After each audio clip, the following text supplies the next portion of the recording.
bruised businesses, workers, students, parents, and families, bringing about social ills such as depression, mental illness, domestic violence, etc. The breadth and depth of the assistance provided during a lockdown will be the critical juncture. The government has to strike a delicate balance between its responsibility of protecting the populace from the virus and sanity and achieving shared prosperity vision 2030's goals of development for all and addressing wealth and income disparity. We are honored to have an esteemed moderator and four distinguished panelists to share their thoughts, insights, and on-the-ground experience on this topic. First of all, I would like to invite Masa Interim CEO, Tunku Azila Tunku Aziz, for the opening remarks. Bismillahirrahmanirrahim. Assalamualaikum. Thank you, Farah. Well, very good morning to everyone. And apa khabar semua? Azri, sihat? Dr. Haryati, Dr. Prem, Mr. Chin, Prof. Jamal, thank you for joining us. I just give a few remarks on Institute Masa, a bit of background. Institute Masa Depan Malaysia, or fondly known as Masa, we were founded out of a passion to forward the philosophy of shared prosperity, which is a concept developed by the World Bank in Malaysia region. We were commissioned by the government of Malaysia to author and develop the Shared Prosperity Vision 2030 plan, and we worked with the then Ministry of Economic Affairs, which the plan was then launched in 2019. So now we're in the midst of developing shared prosperity measurement and educational tools, platforms, i.e. research, index, forums, publications. We're also in the midst of creating collaborations and partnerships with related bodies locally and around the region in shared prosperity awareness, education, advocacy, and policies.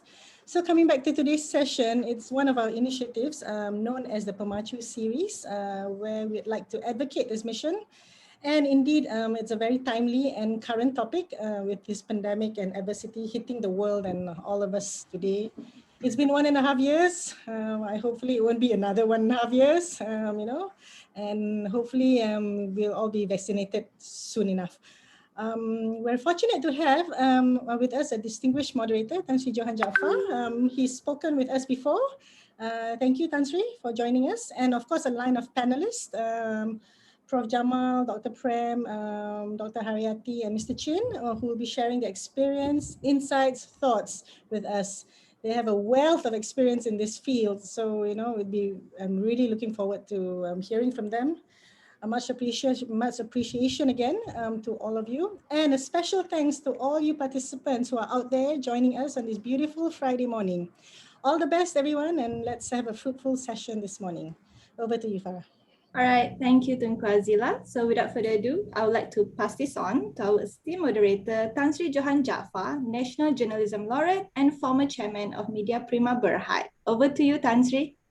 Thank you very much, Farah. Assalamualaikum warahmatullahi wabarakatuh. Salam sejahtera, selamat pagi, a very good morning to everyone. Here we are again, here we go again. We are in another MCO. We have been in this position for at least about more than 1.5, almost 1 year and 3 months. Yeah?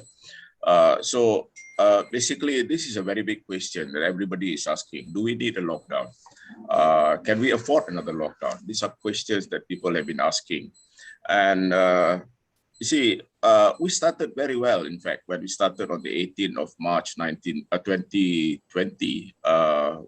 for the first 2 weeks, and after that another extension of 2 weeks, we did remarkably well. The numbers of those infected were down, and we were rejoicing probably too early. And then we realized that things got worse, and we were basically facing a lot of problems since then. And at the rate things are going, the way we look at it, currently we are facing almost like an infection of about 6,000 at least a day, and it is a worrying factor.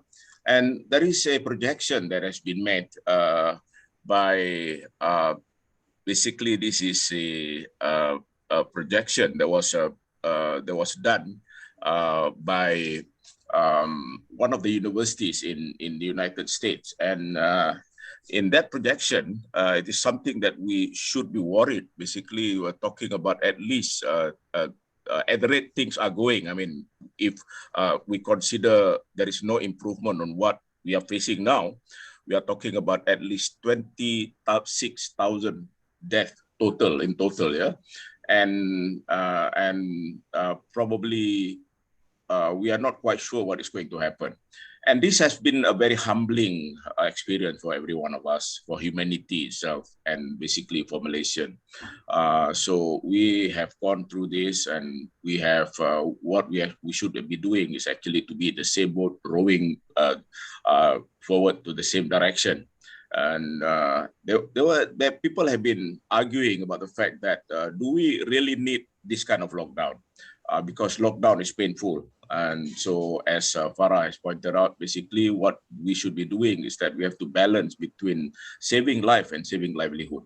But under current circumstances, industries, especially SMEs, some of these companies are totally decimated. There are industries that have yet to see the light of the day.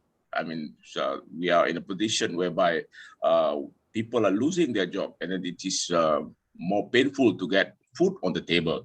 So these are a lot of issues pertaining to this that we can discuss.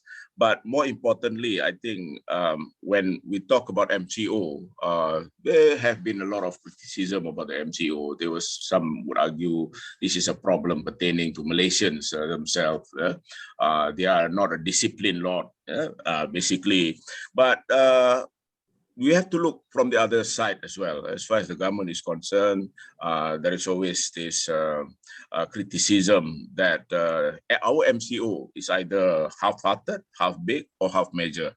So it's neither here nor there. You see, just to give you an example, what happened is recently, there was a case of this Kappa variant in Melbourne, and 60 people were involved. There was a total lockdown in the city of a few million people. So that was what happened. Action was taken very fast. But as far as we are concerned, I think this MCO is very critical for us. We have to make it successful, or else there'll be another MCO, there'll be another lockdown. We cannot survive another 2 weeks or another 1 month. So we cannot go on like this. Life has to go on. So to talk about, can we survive another lockdown? Well, it is an academic discussion. We have 4 distinguished panelists together with me this morning. They are Professor Dr. Jamal Osman, Dr. Haryati Shahrima, Mr. Chin Chi Siong, and Dr. Prem Kumar Shanmugam. Basically, they are from different disciplines and different backgrounds. So to start with, what I'm going to do is I'm going to allow them to speak about 10 or 15 minutes, depending on what they have to offer. So I'm here to facilitate the whole discussion, basically. So I'm going to allow them to speak about 15 minutes. And after that, after everyone has presented their piece, what we'll do is probably there'll be question and answers, and probably there'll be question from those who are joining us, who have been probably eagerly waiting to hear from these 4 esteemed panelists. And then probably we'll end up in about 1.5 or 2 hours. So to begin with, I would like to call upon Professor Dr. Jamal Osman, who is a professor of economics at UKM and also a senior fellow of Institute Masa. Please, Professor. Distinguished moderator, Tan Sri John Jaafar, the organizers, Yang Mulia Tengku Azila, Puan Farah, my fellow colleagues, and to all esteemed participants. Assalamualaikum warahmatullahi wabarakatuh. Very good morning. Salam sejahtera. Well, as Tan Sri, the moderator, was saying, the topic of the webinar is indeed challenging and scary as well. Can we survive another lockdown? I'm not sure whether I can have any figures to offer to answer this question, but I would try, to be as close as possible in answering this question. But before I say yes or no to the answer to the question, I would like to share some background of what was happening in our economy over the past year. Okay, let's look at our GDP figures over the 4 quarters of last year. Yes, first slide here. Look at the figures, the GDP quarterly figures of last year. For the first quarter, it was a nice positive figure of 0.7%. Yeah, minute, yes, but it was positive. Then for the second quarter, we went down to negative 17%. Third quarter, an improvement, a smaller decline of 2.7%, and fourth quarter, a fall of 3.4%. But overall, for last year, for 2020, our GDP grew by minus 5.6%. And let's see the details of the consumption aspect or the expenditure aspects. We are still looking at the same slide there. Look at the bottom panel then. For year 2020, final consumption, government consumption improved by 4.1%, and that was actually intuitive. That was quite expected because of our fiscal our increases in fiscal deficit, and then our private final consumption declined by 4.3%. Capital formation, of course, that was expected, declined by 14%. Net exports declined by 12%. Unemployment rate for quarter 4 of last year increased by 4.8%. Our gross national income declined from 45,000 ringgit in 2019 to 42,000 ringgit in 2020. These figures, they are real figures, actual figures. They came from our National Statistical Office, Jabatan Perangkaan Malaysia. Well, that was what happened last year. And if we look at the supply side of the economy, the construction sector, undertook the most decline, the greatest decline of 19.4%, followed by mining and quarrying and services sector. Much less to our agriculture and even manufacturing. Now, these are the figures that came from our National Statistical Office, Jabatan Perangkaan Malaysia. And we can recall that for last year, there was quite a substantial intervention by the government in terms of the various economic stimulus to the tune of more than 300 billion. Of course, this included supports or measures offered by our private sector, along with, of course, cash disbursement by our government. And we can imagine without those stimulus, the various prihatin, penjana, pemerkasa, and we could expect a greater fall in our economy without those assistance.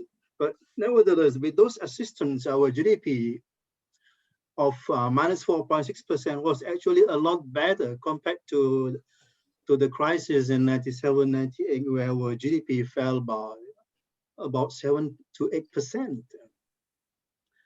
And now, I will talk about the prospect of our economy this year.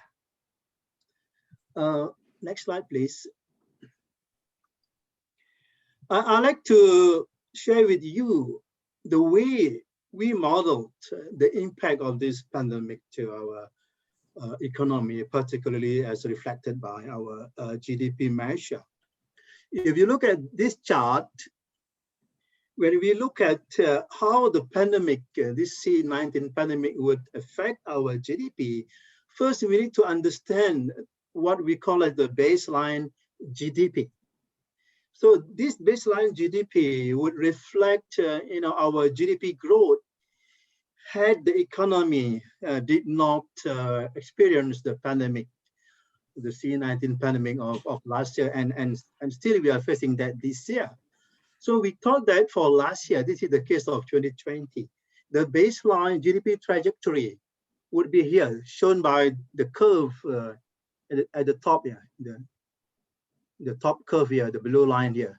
This shows our baseline GDP trajectory. We were supposed to grow by 4.7% for last year if the pandemic did not occur. But then with the pandemic, we could actually model the impact of it. And if you look at this chart, early last year, before the stimulus package was announced by the government, I estimated that our GDP would fall by 6.9% from the baseline. This is very important to be understood.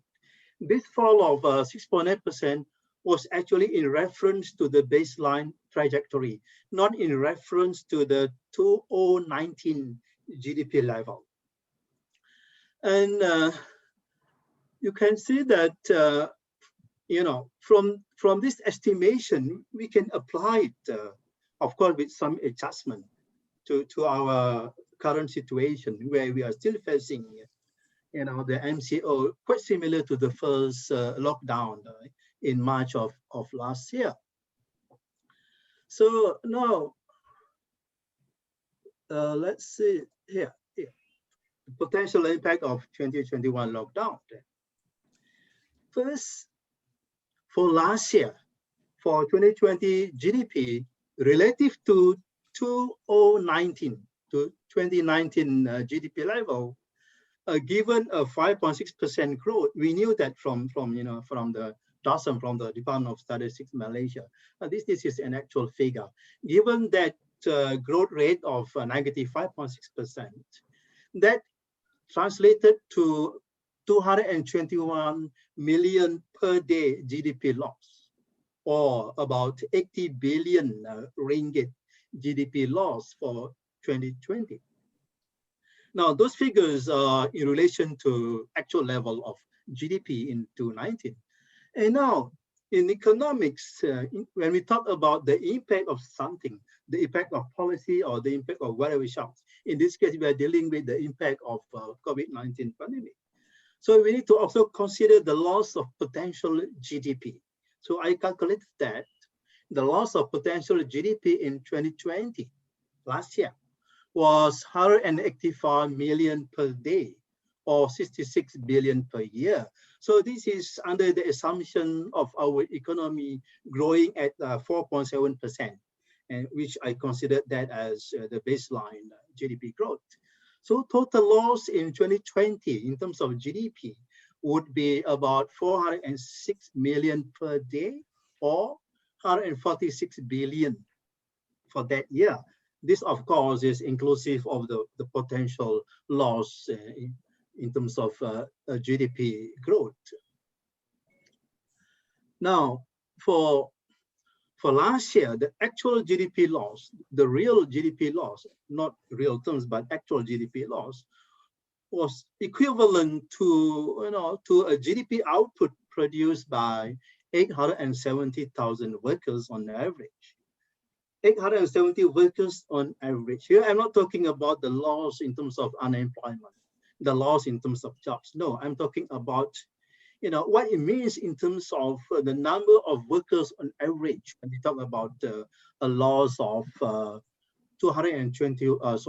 billion ringgit of GDP last year, that translates into a loss, in terms of a loss of GDP output produced by 870,000 workers on average. Now, for this year, because we are not sure about the direction of the lockdown, whether or not it's going to be extended, whether or not we are going to see similar MCOs like MCO2 or MCO3 very soon. We are not very sure about that. So I need to have an assumption here. If we presume a 4-week MCO, we are now under MCO, we call it, maybe it's better to call it lockdown, the second lockdown.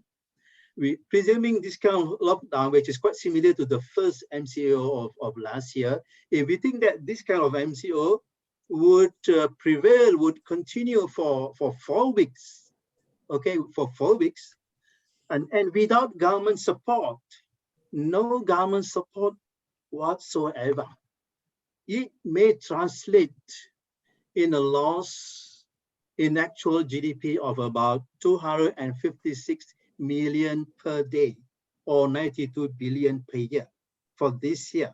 Okay, I think I will say it again. If we presume a 4-week MCO similar to the first one in 2020, and without government support packages, let's assume that extreme situation, although we are sure that that will not happen. In fact, the government has already announced the PEMACU or PEMACU plus, yeah, something like that, about 50 billion ringgit. So if there wasn't such stimulus or support by the government, and perhaps many more will come, but let's assume there will be no intervention at all by the government, we are going to see a loss in actual GDP of about 92 billion for this year. And that translates into a job loss equivalent of some 1 million workers.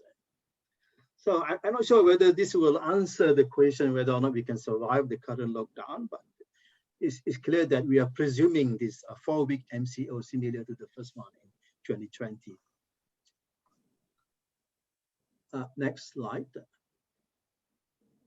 We all know that our economy is a very open one, and it has been very open since independence, even during colonial times. And so what it means, just look at this simple chart. We trade a lot, right? Our trade value, which is export plus import, is always more than 100%. And the value of our imports to our GDP is consistently high. It's about 70%. And where does it go? Where these imports go? That will give us insights into the importance of trade to our economy, and particularly to, to our GDP. We import a lot of stuff from, global producers, and 70% of those imports will go for intermediate use. It won't go for directly final consumption, but 70% will go for intermediate use. It will be used as inputs to produce other outputs in the economy. 70%, will be for investment, will be for capital formation and so on. 12% will be as final consumption by our households, and less than 0.5% will be for government consumption. So you can see the importance of trade, not just exports. Imports are also important because of this use of imported goods for intermediate use.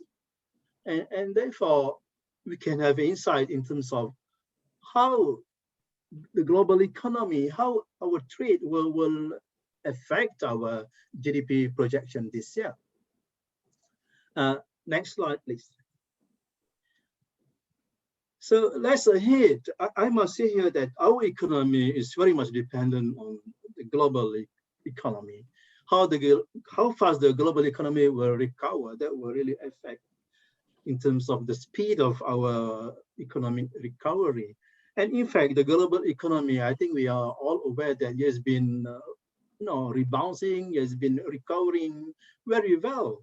And to the extent that the projection of our global GDP this year by IMF is about somewhere between 5 to 6%. And note that for last year, our global GDP was growing at negative 4%, which was better than our performance for last year. For this year, the global GDP is expected to grow by about 5 to 6%. And this is really a good indication to have, for us to have insights on the kind of economic recovery that we can see. Now, look at some of these major indicators offered by this tradeshift.com. This is particularly an entity that analyzes global trade flow. For Q1 of this year, according to tradeshift.com, global business-to-business transaction for Q1 this year grew at 10.2%, and the order volumes jumped by 16.9%.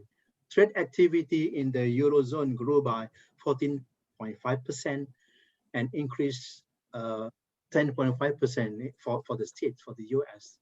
And transaction volumes, according to their, based on their platform, based on their TradeSheet platform, grew by 38%. And that was way above the pre-COVID levels in March of last year. So these are all very encouraging micro indication or micro indicators that would tell us whether or not our economy will also follow the global trajectory. And these are actual figures by our statistical department for the first quarter of this year. And we can see that agriculture, was picking up 0.4%. Relative to the first quarter of last year. And manufacturing too is very fast recovering, 6.6% relative to the first quarter of last year. And for our GDP, of the first quarter of this year, grew at a smaller decline of minus 0.5%. Yeah, it is a growth though. It is a positive growth, although it's still negative. Nevertheless, it was a very much smaller decline relative to previous quarter or the first quarter of last year. Now, Sarah, I think you can have a sense of my answer about whether or not we can survive this year's, this particular lockdown, and we are not very sure about the extent and how long will it sustain. But for assumption of 4 weeks of MCO, I think we can expect the kind of figures that I was saying here. Nevertheless, expected economic and health remedies. These are this is my last slide, and I'd like to mention here that the way forward, I think, first of all, I think we will be able to see some strong figures, strong positive figures to our GDP, even though we will continue to be in this lockdown, but I presume it may be not too long. Hopefully our, the way our programs, our strategies to contain the pandemic will work. Once we are able to accelerate the vaccination rates and of course the moral suasion, cultural suasion aspect in terms of SOP compliance will also be crucial, and we can expect the common or the expected economic remedies like wage subsidies for our SMEs that is meant to protect employment and business, and also welfare support, loans moratorium, and I think we are still maintaining essential services, which is very crucial, and the various economic incentives to our producers like cheap loans, as well as grants, and particularly offered to our food sector. And then we'll continue with the digital transformation. I think we can expect also a high fiscal deficit this year, maybe a little bit more than last year, when we also expect quality FDIs to come in. And here, I also mentioned the importance of considering a change in our development paradigm, rather than looking at policies which will grow our GDP. And that has been the orientation for the many past decades. But now I think it's time that we look at in this new paradigm in terms of development orientation, which is, I mentioned here, we must grow well-being and economic resiliency. If that is going to be the policy aim, then you will see the processes that will lead to that will be very different from the kind of policies or strategies that we have used to grow our GDP. Growing well-being and economic resiliency, I think, shall be the way forward. So I think we will survive the lockdown, and because I still believe that it's still part of what we call as what, a balance between lives and livelihood. It's still part of that domain, although it's much more strict compared to the previous MCOs. I think that's all my sharing, Tan Sri. Yeah. Thank you, Professor. Professor Jamal, I have a short question for you. Do you, in fact, from your projection, you seem to believe that this year would be, considering other factors remains equal, this year will be a better year than last year economically? Yes, because if we presume a 4-week MCO, a 4-week lockdown, similar to that of the first in last year, 2020, and without government stimulus, without the various economic stimulus, we can expect, in terms of GDP loss, about 92 billion per year. But of course, we are not going to see that kind of a scenario. Certainly, there will be, various support measures, various stimulus, and in the end, we can expect that we will see a strong GDP growth for this year, and especially given the global economic recovery. Our exports are picking up. Our industrial sector, our manufacturing sector is picking up. Although there will be some effects due to the lockdown, but I guess with strong adherence, with strong compliance to our SOP, we will prevail in terms of sustaining our industrial output here. Professor, we are, okay, just one more question, short one. We are one of the largest trading nations in the world. How would that impact us the last 1 or 2 years that you have seen? Interestingly, our exports did not actually fare badly. It wasn't that bad. In fact, this year or towards the last quarter of last year, our exports were really picking up, including palm oil exports, and of course our E&E, our semiconductors. They were all picking up very well.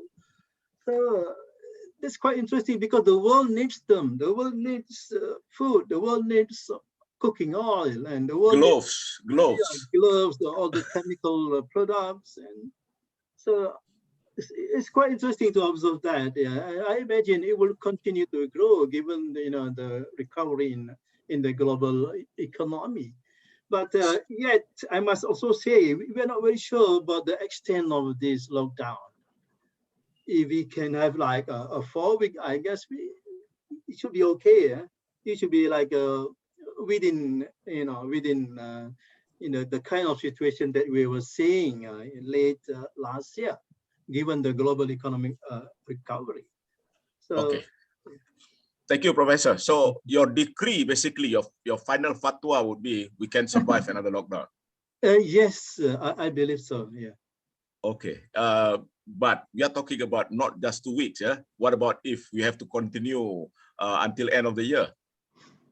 That will be difficult. Look at the extreme situation, which is without government intervention, and you have seen the figures there. So a matter of linear, maybe. Okay. Not linear will be the real thing, but to have a direct and fast insight. If 4 weeks of full MCO without government intervention will lead to a fall in our GDP of about 92 billion per year, and that's equivalent to a job loss. Not really jobs, but a kind of GDP output equivalent to, to workers to the tune of 1 billion. Okay, we move on. I would like to invite Dr. Haryati Sharima. I think this is one subject that people would love to understand better. So we are in a totally different situation altogether. We have never experienced it. This is the biggest health crisis ever in the history of Malaysia. In fact, one of the biggest health crises in this century, basically. Yes, we had, there was in the early 20th century, we have the Spanish flu that killed almost 50 million people and infected more than 500 million people. But that was then. People were not traveling, basically. Not everyone can fly, but things have changed so much. Yeah? And we have become a less sociable people. Now, so we are so frightened of people now. We have become, you know, almost like a person who is scared of another human. So we have come to that stage. So probably Dr. Haryati can enlighten us on the psychological, on the mental health aspect that is, I think, is equally critical when we talk about lockdowns and MCOs. I just give a short biography of Dr. Haryati. She is currently a member of various organizations and societies such as the American Psychological Association, the Malaysian Diabetes Educators Society, and the Malaysian Hemophilia Society and Mercy Malaysia. So, Doctor, please. All right, thank you very much, Tan Sri Moderator, for your introduction, for your kind introduction. I will first introduce myself. I'm Haryati Sharim Abdul Majid. I am from Mercy Malaysia, representing Mercy Malaysia today. So before we begin, I'd like to thank the organizers for the opportunity given for us to share with you a little bit about what we have been doing on the ground, the mental health and psychosocial team from Mercy Malaysia. I'd like to also thank the panelists. It's not easy to speak after Prof. Jamal, so hopefully we will be able to time together, and of course the viewers and panel and the participants today. So like I said earlier, I will be representing Mercy Malaysia today to talk about the mental health and psychosocial programs that we have been doing since the announcement of the lockdown on March 18th last year. So I'm going to share with you a little bit about the background. I'm going to talk about the impact of COVID-19 and MCO. We're going to talk about the programs that Mercy Malaysia has embarked upon and continue to do, hopefully resulting in the survival of Malaysians if another lockdown or if this lockdown continues to actually be implemented, and a little take-home message. So before we talk about the work, I think, Tan Sri, we need to understand what mental health is about. A lot of people, when we talk about mental health, they only want to focus on mental illness. So what we like to focus on, or we'd like to actually let people know, is that we need to make sure that we have a state of well-being where we are able to cope with the normal stresses of life, being able to actually contribute to the community, have social, emotional well-being, all right? But not everyone has mental health all the time. Not everyone has are mentally healthy all the time. We face challenges, we face adversities every day in our lives. So sometimes we are reacting to the stressors, sometimes we may be injured, all right? And some, unfortunately, fall mentally ill. So we actually, move around this continuum. So what we want to be able to do is that for those who are reacting and injured according to this model, is to return to having mental health. For those who are ill, have access to mental health support and treatment so that they're able to actually bounce back and lead a more productive and constructive life, okay? So mental health and psychosocial support is a major word that's now being used quite widely by different agencies in Malaysia. And the main aim of mental health psychosocial support is to protect and improve people's mental health and psychosocial well-being. And this is very important. And Prof. Jamal mentioned this earlier about economic resiliency. And what we aim to do is to make sure that Malaysians particularly build and develop resilience among members of communities affected by crisis or disaster and pandemic. Like you said earlier, Tan Sri, we have never faced a major disaster before. We did face, the occasional banjir, all right? We did face a couple of crises with the tragedies of Malaysia Airlines, but we've never faced a tragedy or a pandemic as large as this. So our aim is to make sure that we protect and improve people's mental health by helping them develop resilience. Now, MCO pre-COVID-19, we were already sebenarnya dah tenat, all right? There is a high number of cases reported by different agencies working with patients with mental health. And it has been reported by the National Health Mobility Survey that about 1/3 of Malaysians actually have suffered or are suffering mental health issues, have been diagnosed with some kind of mental health issues. And we see that women a little bit more than men have been affected by mental health issues and mental illness. Unfortunately, it's not just the adults who are experiencing this. We see children and young people who are constantly facing circumstances where they have to deal with adversities that could actually impair their well-being, their functioning, and eventually their mental health. So for instance, in this particular slide that I'm showing you, all right, we see 1 in 10 teenagers in Malaysia who are physically abused, and 4 in 10 teenagers are verbally abused on a daily basis. And we see that children are as well, exhibiting suicidal tendencies. Now, when we talk about mental health, we often talk about the symptoms, the gejala of mental health, but we often forget the health economics behind it.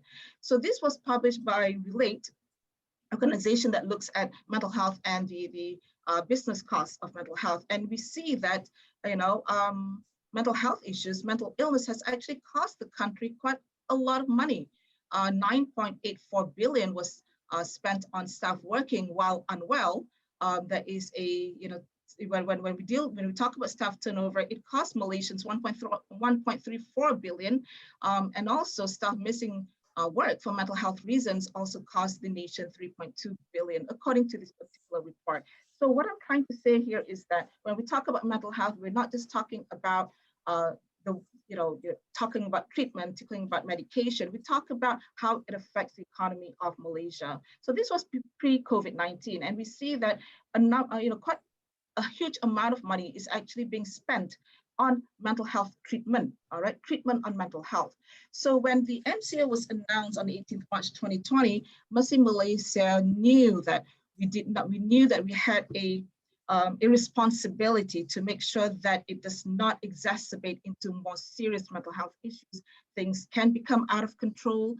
We need to actually be prepared to ensure that the mental health problems that Malaysians were already facing, and there was a report before COVID saying that mental health issues will be or will replace chronic illnesses as the second most common illness or a reason for hospitalization in Malaysia.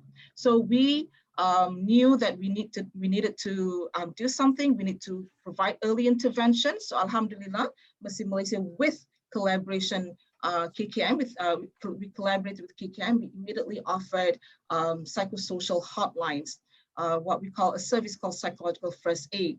Now, the reason being is because we knew that we would not be able to see people face to face, but we need to make sure that Malaysians knew that there was a safe space for us, all right, safe space for them to talk to someone about the challenges, about the problems, about the issues they were facing, things that they need to adjust to. All right, so this PFA is actually a very relevant, all right, service that many mental health specialists have been providing since the first lockdown, where we provide people a safe space to help reduce the initial distress caused by traumatic events such as a pandemic, so that they can foster short and long-term adaptive functioning. It's very important that we want to make sure that Malaysians, when they face adversities, are able to immediately adapt to the situation and find ways to function, to continue functioning, because we believe that early psychological interventions can help to enhance resiliency, being able to bounce back. It's important to recognize that the distress that people report to us through our hotline, if they're not recognized early, can lead to more severe mental health issues in the long run. And this is actually, that there is statistics provided that provide some support that there is an increase in the number of people reporting mental health issues. All right, so recently the minister of the health minister reported that there has been, the collaboration between Mercy Malaysia and KKM and other NGOs in the coordination agency, have received more than 100,000 phone calls that are related to mental health. Now, this can be an indication that mental health issues are on the rise, or it can also be an indication that Malaysians are more comfortable, more willing to talk about mental health issues, all right? So it says here that 46.8% of them are facing some psychological problems. So issues raised during MCO 1.0 were worries about uncertain future. They worried about the symptoms. They were asking us, how do we differentiate whether we have a flu or COVID-19? Many do call about the potential loss of income, of livelihoods. They worry over access to food aid and healthcare. So we help link them to agencies that provide these different types of aids.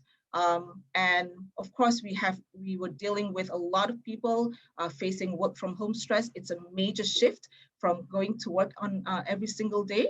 And one of the things that we also faced was, or we listened to, or we help people with, our relationship issues, especially when it comes to abusive relationships. So when the MCO 2.0 and 3.0 was announced, we knew that we could not, previously, before it was announced, we knew that we should not stop providing mental health and psychosocial support after a couple of months, after the PKPB was announced, because based on the statistics, based on projections, we knew that there could be second, third, fourth waves of COVID-19. So what we did was to actually continue the services, but in different forms. We adopt in Mercy Malaysia what we call the total disaster risk management model. So it's not just about a one-off support that we provide to Malaysians. We needed to design our programs to ensure that Malaysians are prepared for MCO 2.0 or 3.0 or whatever lockdowns that may actually come our way, and any other disasters that could come our way. So what we aim to do is to make sure that Malaysians are prepared with skills, with knowledge about their own mental health, about the mental health of the people around them, and being able to mobilize their coping resources, being able to do problem solving, being able to make decisions, being able to regulate their negative emotions, for instance. All right, so just to share with you the kind of programs that we have designed at the early part of MCO1 to prepare Malaysians, all right, to ensure that we're able to actually have a safe space to talk about our mental health issues, but also mobilize all these resources, coping resources, psychological resources, so that we're able to actually bounce back. So we don't only just offer helpline or hotline to adults in Malaysia. We also made sure that we have a special phone number for children, so that they feel safe to call our psychologists or counselors to talk about the problems that they were facing, that they could be facing, either studying at home or being in an abusive family, and help them to learn, for instance. But we also realize that not everyone will be calling our hotline, because not everyone are ready yet to be talking about mental health issues or challenges that they were facing. So what we did was to immediately also organize a series of what we call self-care series, where we share with Malaysian audiences, our followers, as well as members of the community, on ways to take care of ourselves, ways to make sure that we do not develop chronic medical conditions that could actually make us more vulnerable to contracting COVID-19, how to eat well, how to sleep well, how to communicate with the people around us. We also, alhamdulillah, received funding to offer our frontliners, all right, 5 free sessions of psychotherapy. Of course, this is online. We're still not able to actually provide them face-to-face sessions, but they are free and they are still available. So we're hoping that when frontliners have access to mental health support, confidential, of course, they were able to resolve the problems that they were facing, come up with better and constructive coping strategies, and be able to serve the nation in a more productive manner. We also started to conduct what we call the psychological first aid training. Initially, we trained psychologists and counselors so that they are able to also offer hotlines in their organizations, in their workplace, to ensure that people in different areas are able to get access to mental health support. We've just developed what we call the support group, where we ensure that people who have had COVID-19 are able to educate, are able to support each other, are able to deal with the grief and losses. One of the things that we have been doing in preparing, all right, so it's not just about the emergency response, we help people to recover and find ways to prevent mental health, more severe mental health issues, and we move towards preparedness. So in our, the work that we do, among the programs that we are providing as well, is to identify groups which may be vulnerable, which may need psychological support, which may be left behind, and they include children and parents of learning disabilities, the elderly and the caregivers, all right, and children in school. So we've got different resilience programs as part of our preparedness programs, all right? So the challenges that we have been facing at Mercy Malaysia in ensuring that the mental health psychological support continues to be of service is the prevalence of stigma on mental health. People are more willing to talk about mental health now, but there is still stigma, of course. Many people are still reluctant to seek mental health support. I think that's something that we need to work on. Position of mental health service as an essential service. Now, many of my colleagues have been facing challenges offering mental health support because it is not recognized, or it wasn't at least 2 weeks ago, recognized as an essential service. Not everyone is able to talk about their problems, psychological problems, learning difficulties, behavioral disorders, and doing therapy online. You know, that needs to be a face-to-face service being provided to them. So that's something that we've been facing, a challenge that we've been facing. Limited access to mental health services for vulnerable groups and marginalized groups. So people in Sabah, people in rural areas, those who are disabled, that's a challenge that we'll be facing because they may not have access to the internet and technology to allow them to speak to our clinical psychologists and counselors. Challenges using online platforms, like I said, lack of willingness and readiness to invest in mental health services by employers. Now, I was presenting at a conference recently, and I was telling the engineers, the participants were all engineers and architects, that we need to actually make sure that mental health support is also provided to people who are professionals who are deemed to be strong, but are facing also their own stories. Yeah. Framework of mental health and psychosocial support needs to be in place, and there needs to be better coordination. That's a challenge that we have been facing, although we've tried to introduce measures to have data and services coordinated. But we are optimistic because I think more young people and not so young are getting training in psychology and mental health disciplines. We are getting more psychologists now on board to provide different types of mental health support services. Number of service providers is increasing, and use of various platforms are also available. Digital health applications are on the rise, and part of what we call Naluri Hidup, the digital health app, which provides support to people with mental health and physical health issues.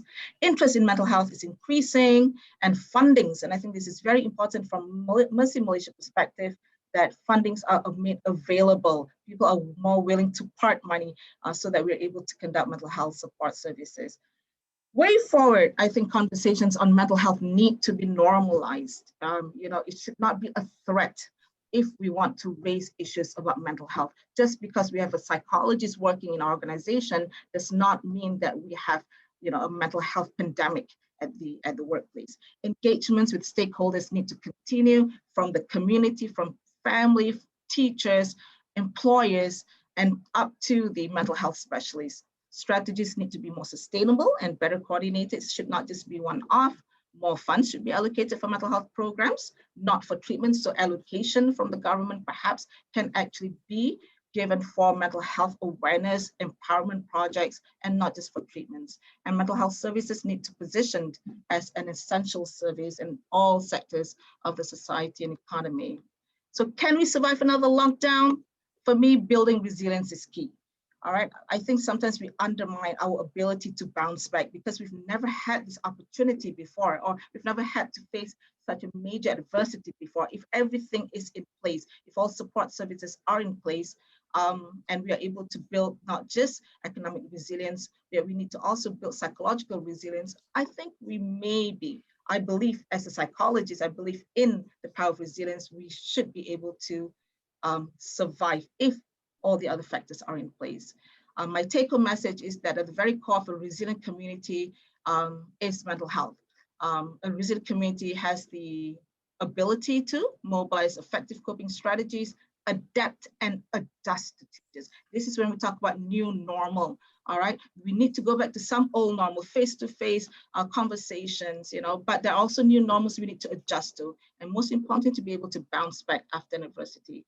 And I think when we say kita jaga kita, it means exactly that. We need to actually move towards building resilience, not at the individual level, but as a community. So thank you. Thank you, Dr. Haryati.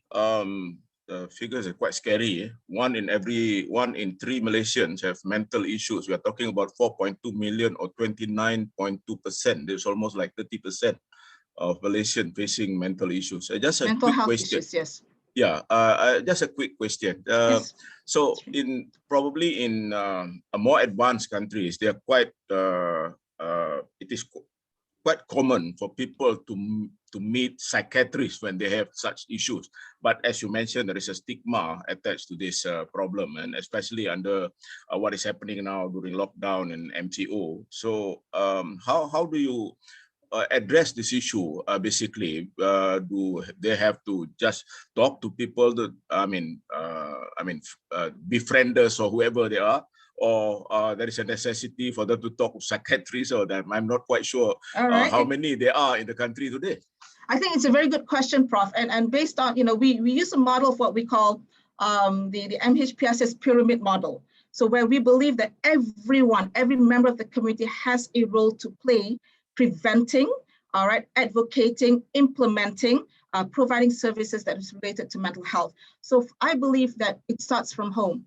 All right, I think people need to start talking about mental health from home. So if a child says to you, if a kid says to you, if your adolescent boy says to you, Mom, you know, I think I've not been able to sleep, you know, I'm not able to go to school, I can't do this anymore, and I need to talk to a psychologist, psychiatrist. The parents need to listen. The parents need to actually have an open mind and say, all right, what kind of support do you need?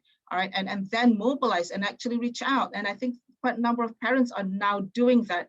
We have different types of mental health service providers. We have psychiatrists, we have clinical psychologists, we have counselors, medical social workers, and everyone plays a different role, but our roles are all tied in. There is a referral system, and I think we need to understand also that referral system so that everyone knows what role they need to play. And I think now I receive quite a number of phone calls now. Parents are willing to actually have the children being seen by psychologists or psychiatrists. And I think that is not saying that there is an increase, a real increase in number of mental health issues, but people are now more willing to recognize that mental health services and mental health is essential in our daily lives.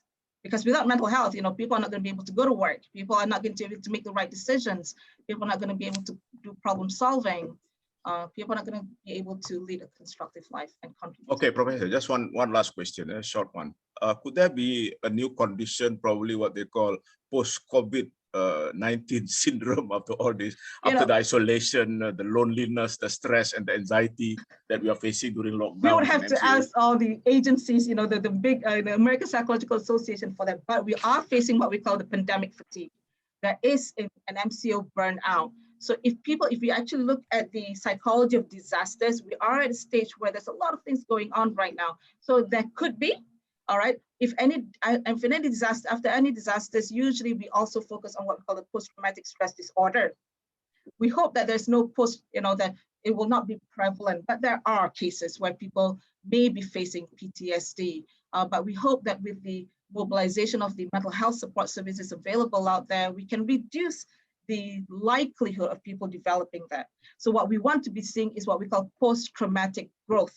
It is a traumatic experience that many of us are experiencing grieving over lost loved ones, losing their livelihoods. But we hope that we are able to actually make sure that people can grow more, can grow from this, allow them to, or recognize that the mental health issues are real, but we cannot just say that, we are not able to do anything about that. Okay, thank you, Doctor. Thank but you. Still, you believe that we can survive another lockdown, yeah? I believe if everyone plays a role. Okay, shall we Right, move on to the next speaker, Mr. Chin Chi Seong. Mr. Chin basically his main business is involved in corporate venture advisory services, providing a consultation for listing of technology-based companies, and he is currently the CEO and director of USOTC. It is a listed company, CTech Ventures Corporation.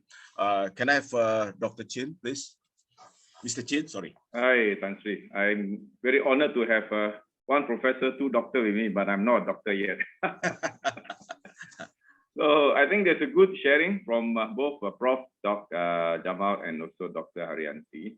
Maybe one thing I would like to add on Dr. Haryanti is that there are organizations such as PEMACU and HRDF are doing the same thing to help the mental issue, and also help them to find job if they lost a job, and then giving them even a mental treatment, with psychiatrists and all the stuff. So they are another avenue they can go to, for if any one of your friends or anybody who need that, right? And I would like to share my screen.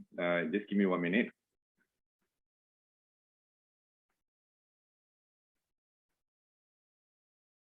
So I hope you can see my screen. Yeah, we can. Okay, great. Yeah. SME, I represent the association called SME Malaysia. We are NGOs, and we are the voices of the SME community, and we have around close to 10,000 members all over the country. And just a short sneak at the contribution of SME in Malaysia. From this slide, you can see that the total number of SME in 2020 is 1.15 million. In fact, this figure is getting from our Department of Statistics of Malaysia. And for the GDP contribution, we all know that it's almost close to 40%, but already shrink coming in the year of 2020. And this is where the core, like what Tan Sri was just mentioned just now, we are the largest trading nation around, even in our Southeast Asia. But a lot of that are in fact re-export when they come in and re-export. So the what we have on our own, our Malaysian product, in fact, in the SME manufacturing side, they are not too great. And so you can see that it's only 5.3% of the manufacturing under SME, and most of them are in services. And this is where we see the issue right now. When the lockdown happened, when MCO 3.0 come again, we are very strongly against full lockdown, not say 100% full lockdown. Lockdown is necessary, but certain industries have to really look into it, because there are so many hoo-ha on SOP, on essential, non-essential, whether can I work or not. If I don't work, how many of my employees are going to be out of jobs, and so forth. And there's one very important thing we have to note, that Malaysia and a lot of countries like Singapore, which recover very fast, is a bit different, because they hire and fire. In Malaysia, we cannot do that. We have our ACTA, we have our Act to prevent and to support and safeguard the workers. So that is where a lot of situations may happen, right? So if they don't fire a staff, they probably close down the business. It's similarly the same thing, you lose your job. So what we want to look at is, in fact, good enough for Dr. Jamal has mentioned just now, and go through all the numbers that he showed us. And the fact that I'm really keen to see is that the 4-week lockdown, without government help, there'll be 1 million job loss, right? Which is not wrong, which is very precisely correct. It could be more. Even with government help, you probably have also 1 million job loss, because of the fact that there are a couple of things that on the ground, as for our industry people, we move around and we have a lot of other NGOs as well to join us to put forward what our thought to the government to provide necessary and correct stimulus package to help us. We are in agreement with the government to do wage subsidy program, the WSP, which is very important to help, for the cash flow as well as the movement of the company to go ahead. In fact, if you look at the current situation we are facing right now, especially on MCO 3.0, there are many talks about what kind of facilities I could get from government, a loan that I could get from government to help to solve my cash flow issue. One of the major issues is cash flow, right? But the cash flow issue won't that easily to be solved. It all depends on which industry are we in, right? Whether you want to take another loan to help your previous loan, and you got double loan, end of the day, were you able to survive even when the time the economy start open up? Okay. Okay, just a quick one. We have 500 plus direct members. It's all a company's member. We are all under SME's company, and we have about 10,000 all over the country, even including Sabah and Sarawak. We reach to our members as well with many on the ground event. Plus, currently we do a lot of webinars, and a lot of cooperation with other ministries like MDEC. We do a digital transformation for SME. For PEMACU and HRDF, we do a lot of training and reskilling, as well as job placement. Now there's a hiring incentive provided by PEMACU to help you to hire the undergraduates as well as the job loss, the person who has unemployment people. And that is where the government, in fact, put a lot of effort to help. Probably some of the companies out there do not really understand or don't even know that this exists. So this is our responsibility as NGO to move around and educate our members as well as the non-members on the approach that government have done for help. Okay, come back to our topic that what happened if MCO 3.0, that's what happened now, another lockdown. And this lockdown, how long can it go and how far can it be and all those things. So we done the survey right before when they announced the lockdown, right? And SME already very much affected for the past 1 year, right? So when this thing going to happen again, the 3.0 lockdown, that I say again, SME is mainly services industry. So they are the first to be hit. When the many services industry, they are not allowed to open during the full lockdown, that's where the problems start coming. And right from beginning, from last year until now, they have already faced such a problem. And we do a survey, and out of 1,008 response, and this 1,000 odd response during that time is 65 within Klang Valley, KL, Selangor area. The rest of the companies are all over the country. So we have good match of the number of companies that tell us. So you can see that they all agreed the government should immediately allocate more incentive because they are already burning into their pocket. They are already dipping into their savings to make sure the company will still survive and go ahead. Another finding is that 40% indicated to shut down their business. Why they need to do that? Because if they are disallowed to do 2 weeks is fine. I believe 2 weeks, there's still no issue. 4 weeks, still maybe 50% or 80% tahan. They can still continue what they need to do. But if what happened is 8 weeks, what happened, like Tan Sri say, end of the year. If we lock down until end of the year, what would happen? We will never know because daily warning from our Director General of the Health, we keep on saying that they have many clusters coming up. We still have to lock down ourselves. We still got to look at the numbers that is not really going down that fast. And what can we do? If you look at the situation, what we are facing right now, the numbers of going down, it's not so much of the difference. It's that are we really fully test everybody? Because you can see that testing is not cheap. And a lot of cases you have to pay on your own. I did 2 tests, and each time, will cost me 380 ringgit, for instance. If I continue going to do a few times because of I get in contact with someone, that not many people are willing to pay the money to go and do testing. So this is another fact that we have to look into it. How can we, prevent ourselves from not being affected? Because all these things will bound into why the companies are looking into shutting down their business, because they have no choice.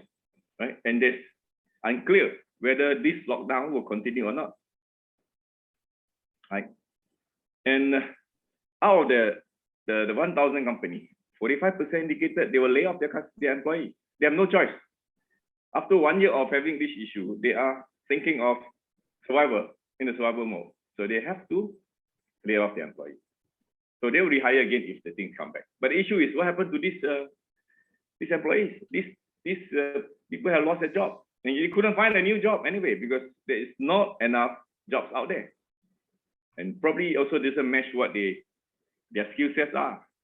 So these are the issues that we are facing, and which is real. But this is the latest study and the latest survey we did, and from all we know, why that we feel the number of jobs, like just now mentioned about Dr. Jamal was mentioned about the number of job loss. You know, if 4 weeks lockdown with 1 million job loss without government assistance. But with government assistance, we also, there's no indicative whether the job numbers will still go up, the unemployment rate will still go up, right? And this is where we on the ground need not only the government putting incentive, it's also the policy. The policy in terms of the SOPs is also key, right? And that bounds to what happened to why earlier mentioned on the export. The export business still doing well is only on a certain sector, right? But Malaysia is a trading nation. Malaysia is a mainly service-oriented industry. So if as a whole, we're very much affected, right? And we already anticipated 50,000 more SMEs will be out of business. And out of 50,000, you know, how many of them will lose their job? Every company, at least 5 of them, and then you're talking about 250,000 people running out of jobs just within the current lockdown will persist. Right. This slide is to share because of the fact that if you look at the chart, look at the daily cases and also the warning given by Ministry of Health that 2 weeks is definitely not enough. Right? It will definitely go another 2 weeks, and that's a strategy. They will go another 2 weeks and probably announce another 2 weeks later, but if necessary.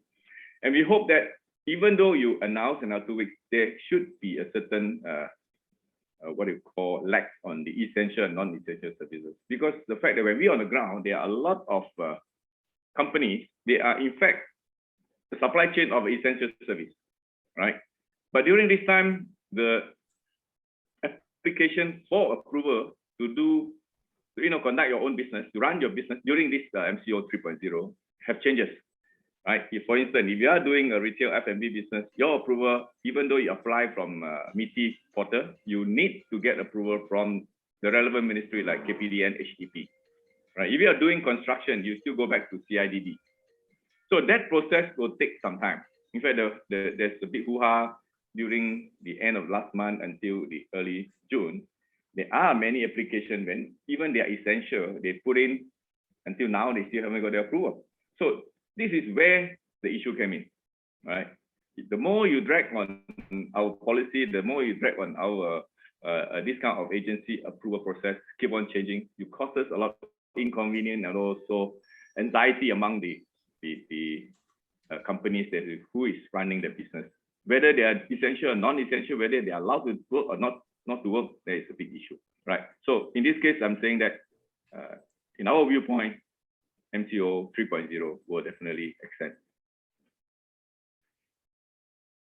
So back to this final slide I have here is just to say, I believe we can survive the lockdown, but it's all subject to 2 very important things. Number one is the government, ministry, the agency must come out all the way to help the rest of the companies in terms of SOP, in terms of strictly adhere to what regulation have been set up for the companies when they are allowed to operate. Because if they are allowed to operate, for instance, the manufacturing side, if they're allowed to operate, so how many staff are they allowed to work at the same time? You know, all these are very much confused. In fact, we have gone through all the issue with the relevant ministry, and we found out that from mainly the big company, the manufacturers, the what they call the multinational companies who are here with, in Malaysia, who in fact have a large manufacturing plant here, everything, and they are in a dilemma. And right now, with all the chambers, there are Euro chambers, there are American chambers of Malaysian businesses, they already indicated that many of their members are moving out of Malaysia, if not are already in the process of moving out of Malaysia. They can't stand anymore because of the fact that we cannot commit whether can they work essentially or non-essential. So it's not so much on whether our policy or whatever, we have no choice. For instance, we have the full lockdown this time, but that will interrupt their commitment to supply to their customers. If that's the case, then they cannot afford to do that, right? In fact, we have lost a lot of our neighbor countries such as Indonesia and Thailand, where many of these multinationals have moved there. And with this time, I think we should really consider how can we stop them from moving out and also to hold them back. What kind of activities we have. In fact, as an NGO part, we do a lot of engagement with the relevant ministry to give our viewpoint. How could they help us in terms of whether are you giving incentive or in terms of you are going to provide us, you know, the companies who in fact want to expand their business in Malaysia, what can they do and how could they survive if the constant lockdown happen, you know, in Malaysia, and there's very much uncertainty around the situation right now. So, and all in all, I think they're similar. Some are similar concern I brought up was brought up by Dr. Jamal, and I think Doc has given a very, very technical and also academic report on the economic situation in Malaysia, which is very good for us to take a look. And like I say again, I think we will survive, but there are many other industries may not able to survive because of the fact that the border are not open. The tourism industry is already crying and dying, and they don't have enough help from the government, the tourism industry especially, and many hotels have been closed down. So I would say that it will take a longer period for them to come back, and for us to continue to help our nation, we have to not only look into other people's fault, we have to look in ourselves. We have to self quarantine, or what you call, take care of our own SOPs, follow our own SOP before the whole nation can be successful to overcome this pandemic. Thank you, Tan Sri. I pass back to you on this. Yeah, thank you very much, Mr. Chin. Mr. Chin has every right and every authority to say that because he's the National Vice President of SME Association of Malaysia.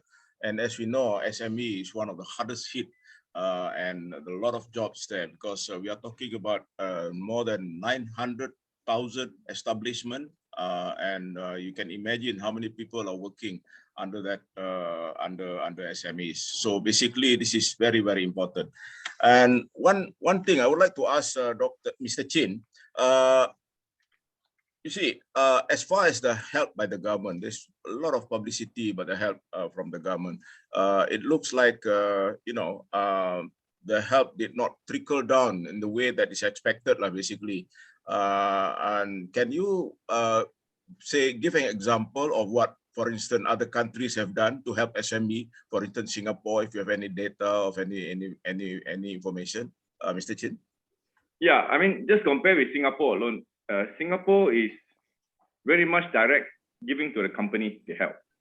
You know, they put in. You see, what we do is we go on waste subsidy, WSP, the waste subsidy program, which is very important because this will help them to ease their cash flow. You know, when you have 10 staff, you know, and you have 50 staff in a company, if 3 months you can't work, you know, and you're under lockdown for even 1 month enough, they will cost you like hundreds of thousands.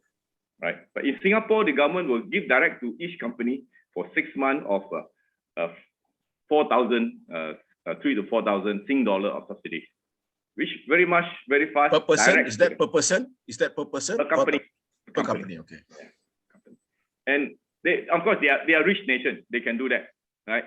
I think Malaysia government is do as much as we could. You know, I'm not saying that we do not enough, but I think a certain area have to really relook at.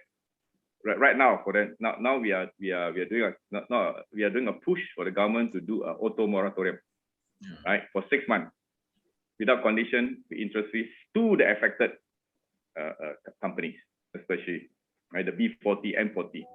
If they lost a job, yes, the government say you can just apply to the bank and then you will get it approved for the mora. But you were saying 3 months. And for them to go and start applying and then get those things done, but it's still, even the mora, it just extend your interest. They will charge you back. Yeah. It's not free. It's not unconditional. So we hope this round the banks need to do their part. You know, they shown the last year reports of 2 major banks. Their profit went up, even the whole year of 2020. So how could you say that you do big enough for the industry or for because we are the customer too, right? We are the customers. So we hope the government can look into that. You know, we are not saying that they don't provide. They did provide. If you really go to the bank, you ask for it, they give auto mora. But auto mora is just a temporary measure to have the cash flow. There's no difficult thing for government to push. You know, if you're talking about loan, even they give 3% loan. If I'm going to take another loan to service the other loan, I don't want to do that because it's going to kill me. Yeah. So what they need to do is fine, subsidized loan, 1%. Then maybe I will take it. They will help me, right? And of course, you have to qualify satisfy their requirements. But anyway, if you go and take another loan, even 3% or so, they will see whether you qualify or not. Yeah. They still have their regulation to what they call application process for you to follow. They don't just you come in, I'll give you, no, right? So okay. Not really effective. Yeah. Not really effective. Okay, Mr. Chin, there is another issue here. You see, most SME companies, not all, most MNC companies, they don't have a proper bookkeeping, basically. They're not as thorough as, say, public listed companies. And one of the thing that when the government agencies were to help, they want a perfect bookkeeping system, everything. So a lot of SMEs miss out because of that. Do you agree with me? Yes, correct. That's true. So that's why this round, I don't agree with them not paying, not have good bookkeeping, right? But that's a fact.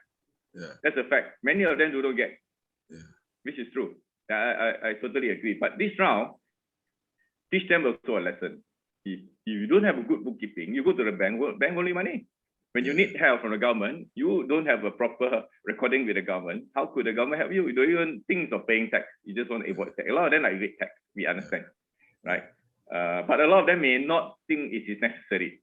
They may not think it will help them if they have a proper recording, right? So this round, I think the pandemic have helped a lot.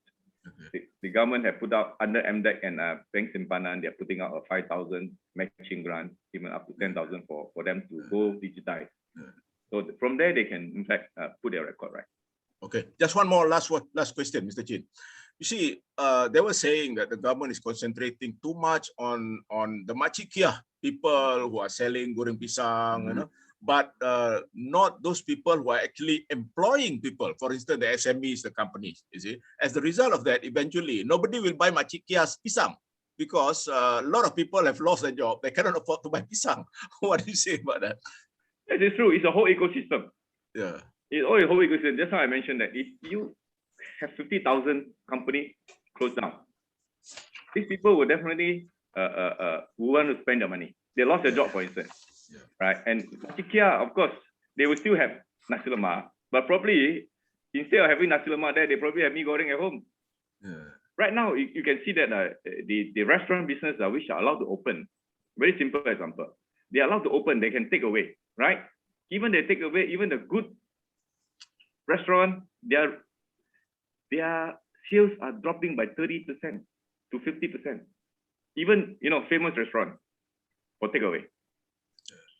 Right, so not because of the lockdown alone, because of They do not have enough cash. They just want to reserve their cash. So these go around. I agree with you totally, Tansri. That is where we just don't take care of one sector. You know, we have to take care of overall. That's where the economic come in. Okay. Thank you, Mr. Chin. Now we go on to the next panelist. That is Dr. Prem Kumar Shanmugam. He's an accredited clinical psychotherapist and counselor and clinical supervisor who boasts years of experience and wisdom in addiction treatment and mental health administration. So he is one of the founding members of the regional director of the Asia Pacific Certification Board, or the APCB. And Dr. Prem also established Solace Malaysia and Solace Wellness. So can we have Dr. Prem? Okay. Good afternoon, and thank you very much, Tansri, for the introduction. I didn't know I boasted so many years of experience. Thank you. Okay. My name is Prem Kumar. Now, I come from Solace, and my background actually is working with mental health, specifically in addictions. That's the work we do. Now, listening to all the esteemed panelists earlier, and one very encouraging thing that I'm picking up is the fact that there is hope, you know. And as a mental health professional, I think this is amazing, because normally what we hear is all the problems. Normally what we hear is what's not working and what's problematic, and it's rare that we hear solutions or hope. This is my first slide, and I thought, you know, this is a way to make people think of the new norm. You know, we need to adapt, and as human beings, we will adapt. That's something we do naturally. Yeah, we learn, we figure out. So I'm going to touch a little bit about mental health, which Dr. Haryati actually talked about. And then I'll go specific to how the line of work we do, which is in addiction treatment, has been affected as a result of the pandemic. And I will try to touch on the pros and cons and strengths and the weaknesses of the way we are managing the pandemic. So life before Corona. Now, I'm not sure if many of you actually knew that Malaysians are very hardworking people, okay? Now, apparently, we were number 4 in the top overworked cities in the world, okay? And which means that Malaysians were considered, apparently we had skewed work-life balance. And 51% of Malaysians suffered from work-related stress, while 53% of us get less than 7 hours of sleep a night. Now, mind you, this is pre-COVID, okay? So 2019 data. And we were ranked 47, Kuala Lumpur, yeah? I'm talking about specifically Kuala Lumpur, yeah? In the lowest ranking for work-life balance in 2020. KL was among the last cities when it came to easy access to mental health. Now, this is something that Dr. Haryati touched on earlier, access to mental health. And at that point of time, we had Malaysians had poor access to mental health for various reasons, whether it's financial reasons or distance. So that was another thing we found.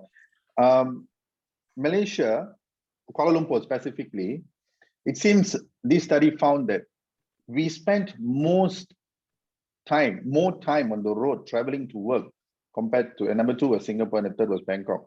So we actually spent a lot of time on the work, driving to work and traveling to work, which again is stress related. Yeah, it causes stress and it causes unnecessary anxiety.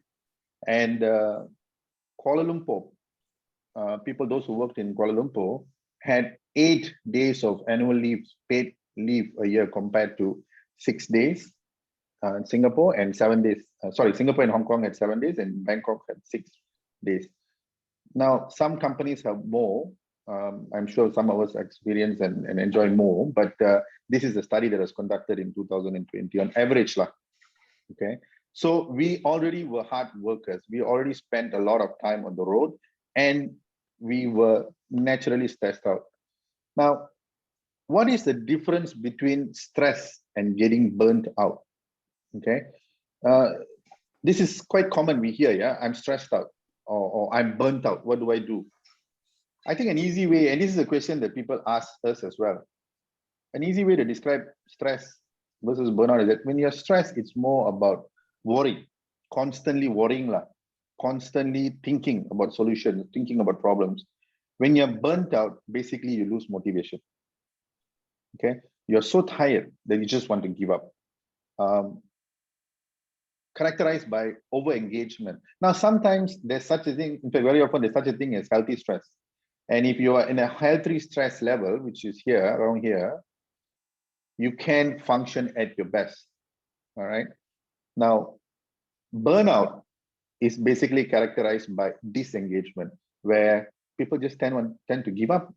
People just tend to stop, they're just tired of being sick and tired. Another thing about stress is emotions are overreactive, while burnout is where emotions are blunted. You basically get so burnt out that you don't know how to react, you don't know how to feel already. You're almost like, it's okay, whatever comes. Produces urgency and hyperactivity. Well, at some point you get stressed, you become so active because there are certain chemicals that are released in your body that you function well. But when you go to a burnout, it produces helplessness and hopelessness.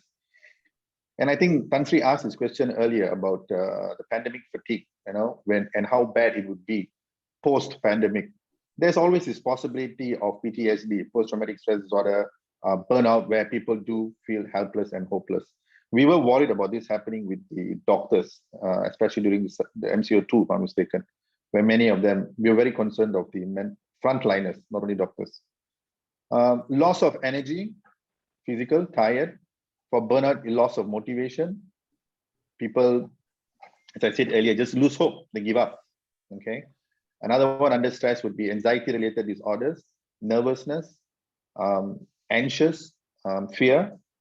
But for burnout, what happens is they start to just detach. They start to get depressed. They start to isolate. And these are not healthy signs. I'll be talking a little bit about isolation later. Now, the primary damage for stress is physical, while the primary damage for burnout is emotional. Emotions go crazy, and it's very difficult to manage. It's very difficult to find a balance between the IQ and the EQ. That's where people tend to struggle. Because when you're rational, you can respond, you think. But when it comes to emotions, people may tend to react, and reacting to emotions may not be the best way to solve the problem. Can stress kill you? Yes, it's possible, because if it's not attended to, it can turn into burnout, it can turn into depression, and of course, suicide rates. Okay, so basically the differences between stress and burnout. And where are we? So what happened before COVID? Yes, life was good, life went on, we had things to do, shopping, traveling. What happened after COVID? Okay, the first MCO, people were focusing at home. People were stuck in the house. I think one of the key things was the first MCO, I think, was a shock period, right? It took a while for realization to kick in. What's happening? What's happening to me? What's happening to my business? What's happening to my career? What's happening to my family? Now, from that shock, it moved on to stress. From stress, some went into burnout. Some went into giving up, loss of hope, and depression. And this ultimately affected the economy. Yeah. About 80% of responses, from people who were surveyed during the COVID were talking about concern or stress related to losing their job.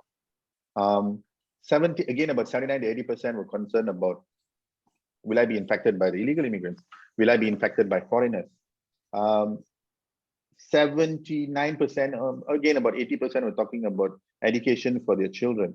There were a lot of concerns about how's my child going to go to school? How will my child complete school at home? But we adjusted, we adapted, we learned. Schools came up with very innovative techniques of teaching kids at home, and then as Mr. Chin touched earlier about the SMEs, businesses, income, huge concerns about income. About 80% were here within this range. Okay, now the rest of them were concerned about mental health and depression. Only 75% actually talked about mental health. People were not so aware that mental health will be affected as a result of this pandemic. Sorry, it's my dog's barking outside. Okay, and people were not so concerned about mental health. People were not so or people were not so aware that this could be an issue and mental health will be affected, and that can result in other areas and loss of income as well. Now,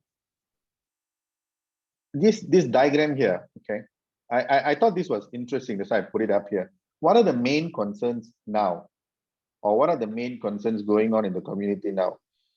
Before the vaccines were activated aggressively, there was this thing about, is this the right vaccine?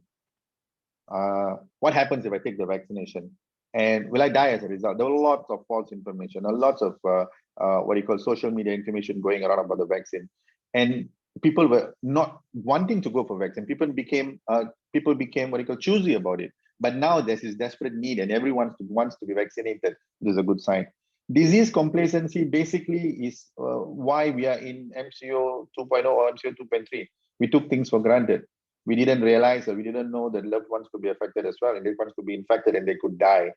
Pandemic fatigue, is it happening now?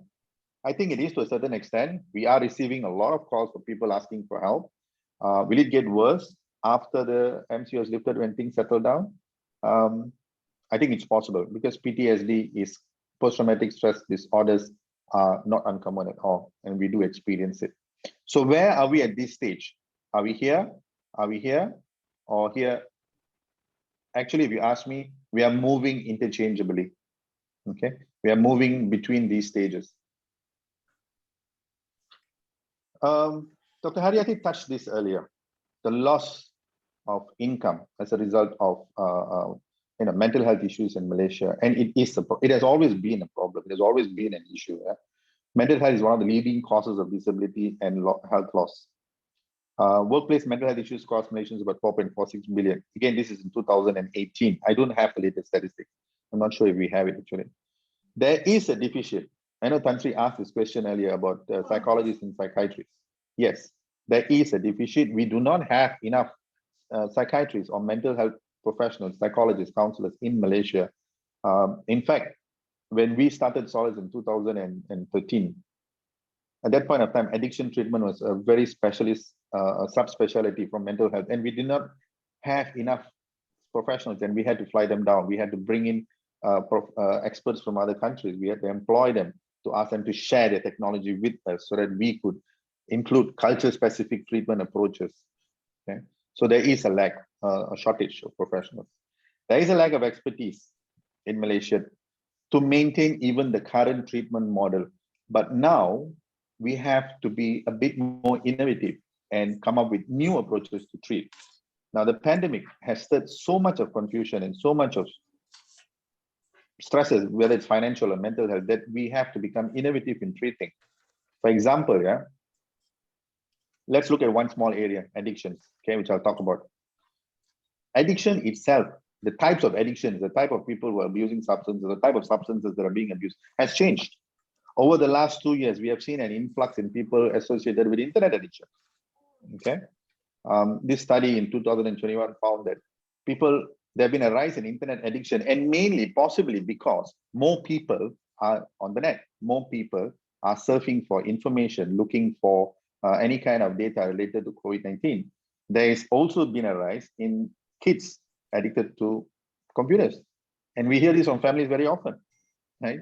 I want my child to go to school because he's sitting on his computer the whole day, or he's sitting on his phone the whole day. And these things, there is a very organic process that takes place in the brain when you get addicted. It's very organic, and that's why it's known as a disease. So not only substance, not only chemical addictions has been on the rise, but now we are seeing behavioral addictions as well on the rise. And the MCO itself and isolating from people itself complicates the whole treatment recovery. Why? Because people who have addictive personality, generally when they move into a chronic addictive state, they isolate and they go into depression. They don't like to mix, they don't like to mingle. So in a way, this isolation and MCO has encouraged or conditioned, they are conditioned even further to use drugs and alcohol or substances, or even gaming addictions. Sex addictions is on the rise. Pornography is on the rise. And now they have something known as virtual sex addictions as well, because you can't go out and see people. So everything is done virtually over the computer. Now, This is what we would call the biopsychosocial spiritual model of treatment. The normal, or I would say the way that we have been trained to treat. Okay, so there are 4 reasons why mental health issues become an issue. Biological. Biological basically means it's something organic, which is in your system, it's in your body. You can't do much about it. Psychological. Psychological is something to do with the personality, the behavior, the cognition, perception, the attitude of the person. Social, basically the community, the environment, the culture, the circumstances, which definitely has had an impact now. And finally, of course, there's one more component that we would call the spiritual dimension. Okay. Now, spirituality can be faith-related, can be spiritual experiences in life, and can also be related to a person's belief system and self-esteem. Now, if we are constantly thinking negative things and looking at life as a whole as abesla, we're doomed, then spiritually you're going to be very low. It'll affect your self-esteem and your belief system as well. As a result of these biological, psychological, social, and spiritual dimensions, and throwing in the whole pandemic, what may have been more impacted, which the dimensions which have impacted the most are the psycho, social, and possibly the spiritual elements as well. Okay, because the belief system has shifted, faith may have been affected, psychological and social dimensions have been affected as a result of these, as a result of the pandemic. Now, because of that, what we have seen, specifically in our treatment, in our work, the work we do with addictions, more people are self-medicating using substances. More people are beginning to turn to drugs. There has been a rise in the first 6 months of 2020. These are statistics from the Agensi Anti Dara Kebangsaan, or National Anti-Drug Agency in Malaysia. And we see that not only different types of substances are being abused, but people have become even innovative in turning to drugs. Not sure if you guys remember, I think it was last year when the Grab food delivery guys were delivering ganja in food, in roti chana, if I'm mistaken. People have become innovative in taking substances because they are ill. They need to be treated, or they need to be taking their drugs, right? When I use the word self-medicating here, I'm using it from not from a treatment perspective, but more from an addiction perspective. So they use drugs to numb the emotions. They use substances to kill the pain. It's temporary. What happens is over years and years of conditioning the brain, it becomes so habitual and it becomes a need. And now you take it away from me, I don't know how to function. Okay, please replace it with something else. And the treatment approaches need to also be innovative now. For example, we normally would treat with something we call the abstinence model, which means you stop, that's it. But now people are looking at something called harm reduction model.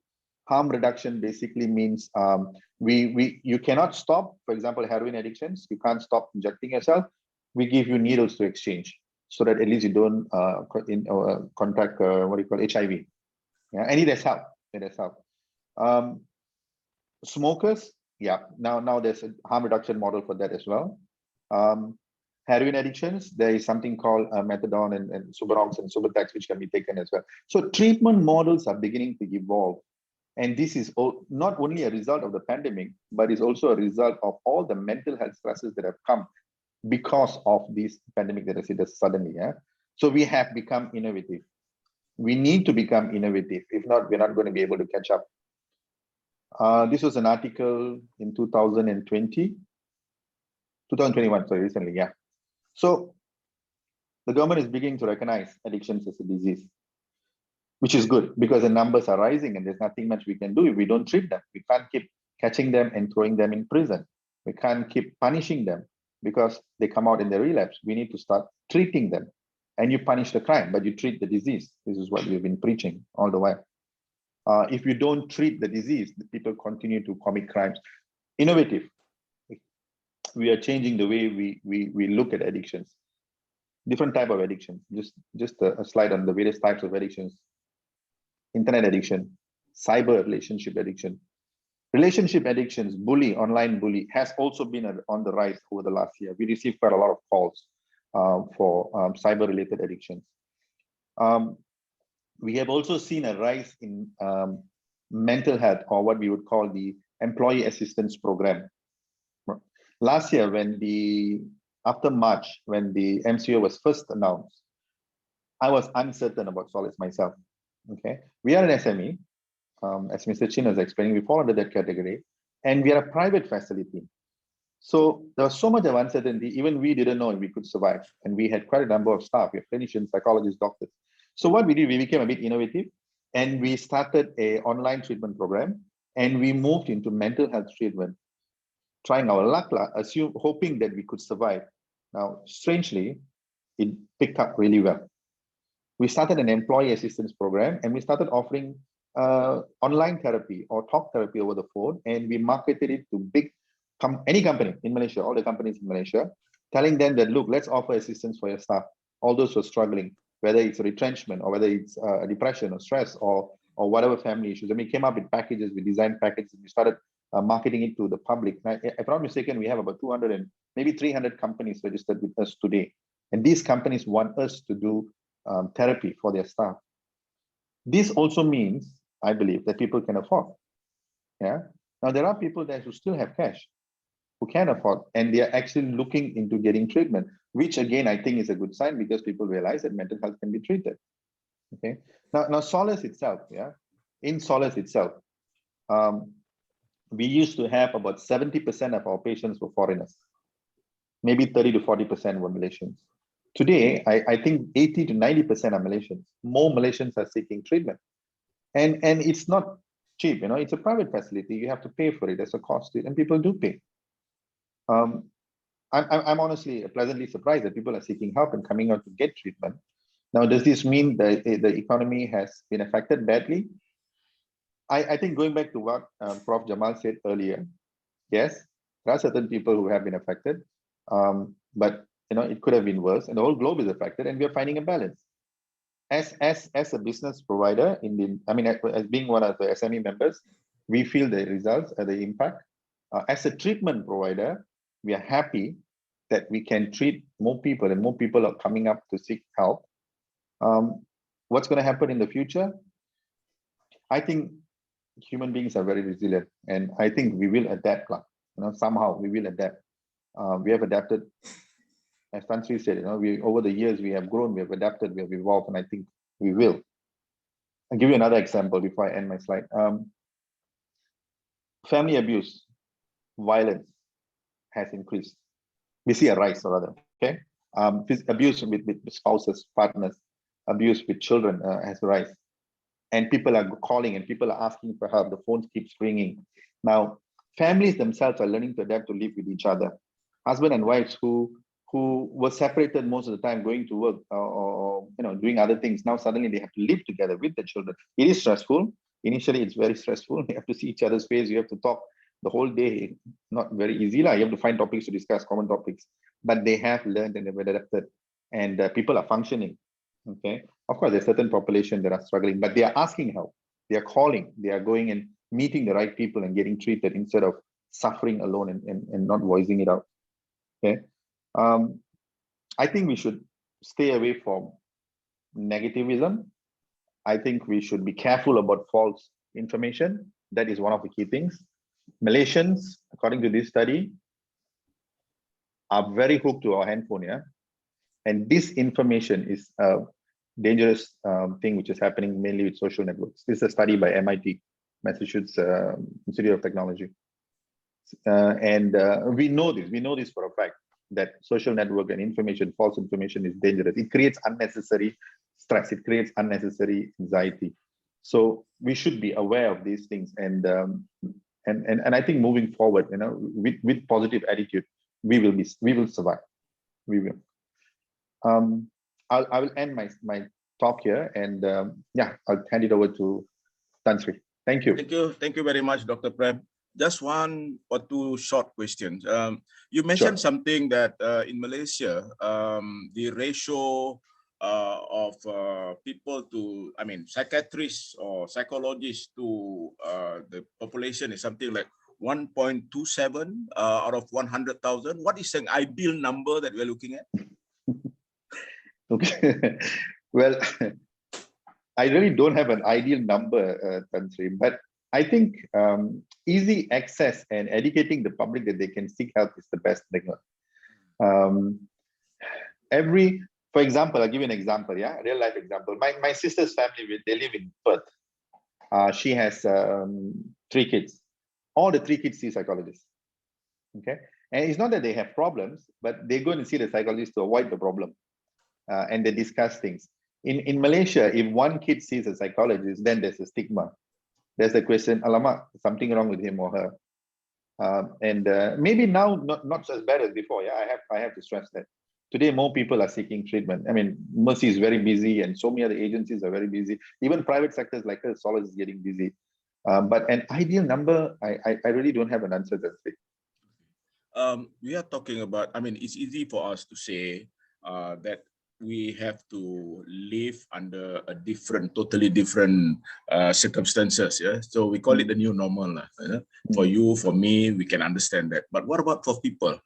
They have been living in, as the Malays put it, macam burung dalam sangkar for the last one and a half year. That will have impacted upon not only their well-being but their mental health. What is your comment on that? Or rather, what is your advice on that? You're definitely right. Burung dalam sangkar is quite a valid theory.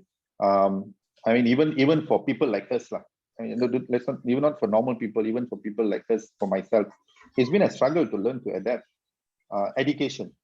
I think the key thing to it is education, creating more public awareness that you're not alone and you're not struggling alone, and there are people who struggle as well, and things do get better if you ask for help. A simple example would be the patients that we work with. Okay, addictions Now, when someone suffers with severe addiction or chronic addiction, his first thing is, I can't stop.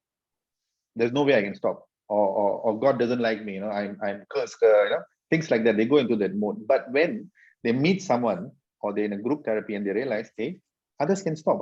Oh, others can do better and do function. Creates hope. Okay? And hope is a very important thing that we need to instill for change. So for people out there, or for anyone for that matter, who are, in that concept of dalam sangkar, I think what we need to do is create hope. And in order to create hope, what we are doing right now is excellent. Actually, it's a fantastic example. We need to create public awareness. Hearing Prof. Jamal today, I have to admit, I'm extremely positive, more, because see, my perception of finances or economy of the country is habis lah. That in one word, that's what as a layperson I would think, you see. But looking at those slides today has given me hope. Wow, not bad. We are okay, at an international level. And looking at Mr. Chin's talk about the SMEs and all that, it's like, yes, things are bad, but wow, not bad. We will survive. And Mercy is doing so much of work. So this is hope, And for me personally, this has given me hope as well. That it's not too bad. We will survive and we'll come out of it well because we have the expertise. Okay. So there's cahaya at the end of the tunnel. There is a very bright light. Okay. Okay, we don't really have much time. So I would like to have Farah on Tengku Adela to help me here because I don't have a Facebook with me. So basically there are questions probably from our participants, people following us. Can we get all those questions and probably pass it over to any members of the panel? Farah or Adela?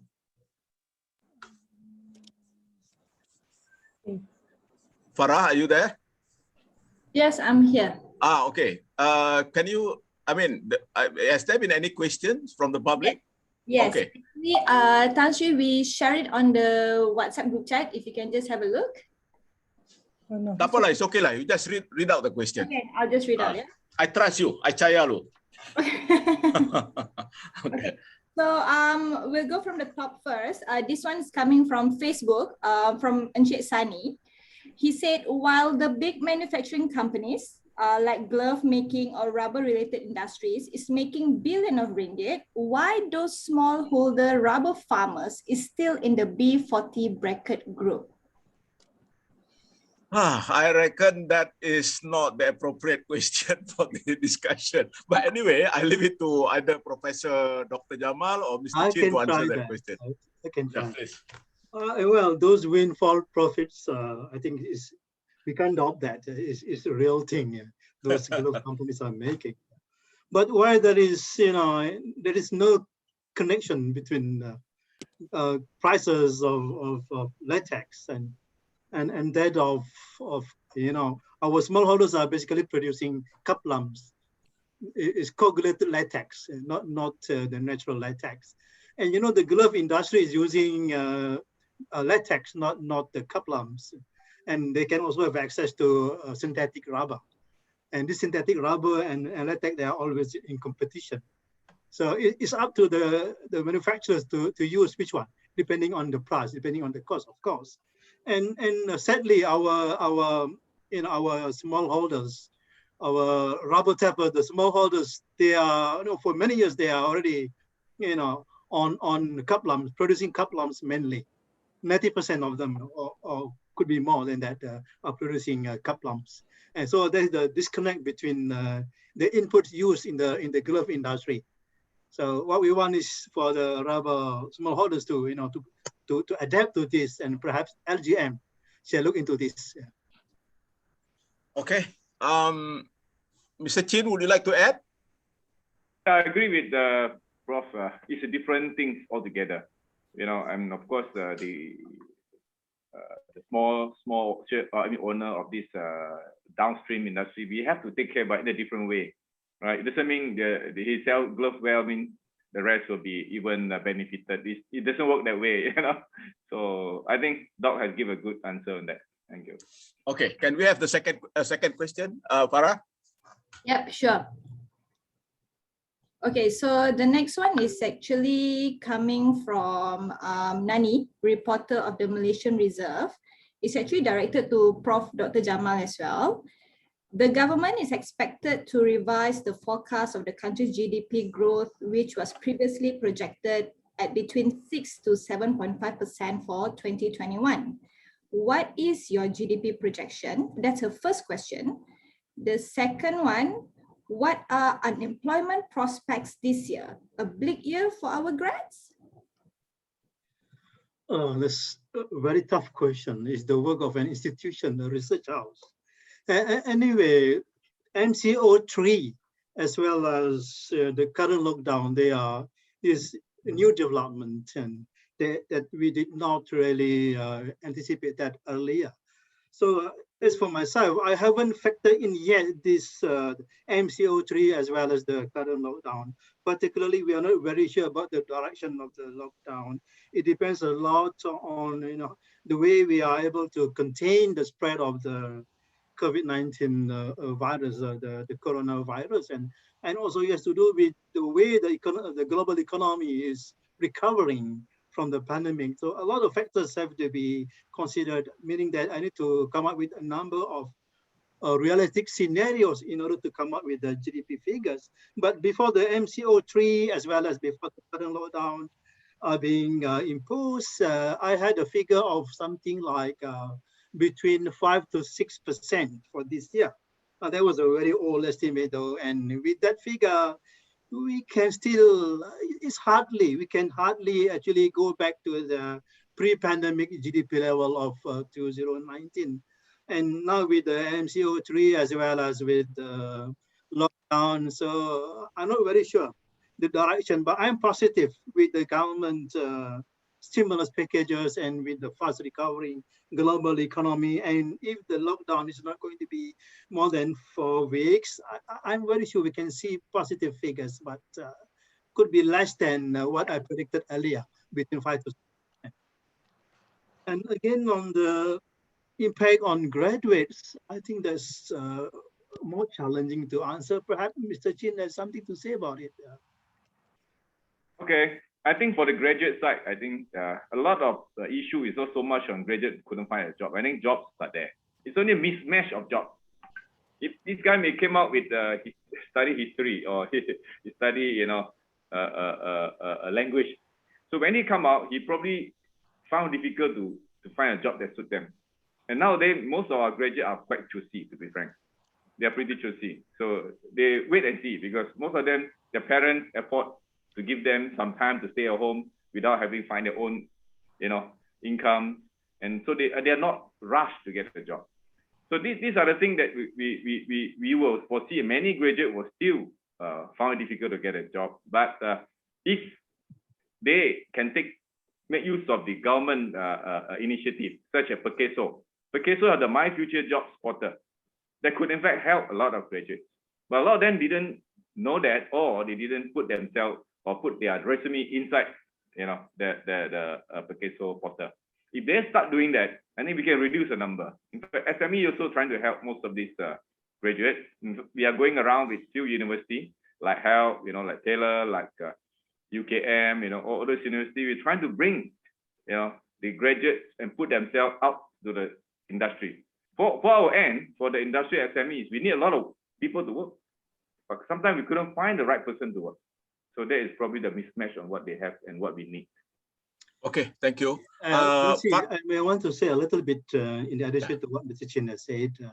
Well, from the macro perspective, from the aggregate perspective, if the economy can only regain its 2019 level, then we move up further. Then only we can create new jobs. Otherwise, we are only just picking up the old ones, the old jobs, the old workers back into the economy due to the fallout from the pandemic. Okay. Farah, I think we have only one. We have one last question. We can afford to have just one last question. Can you find the killer question, please?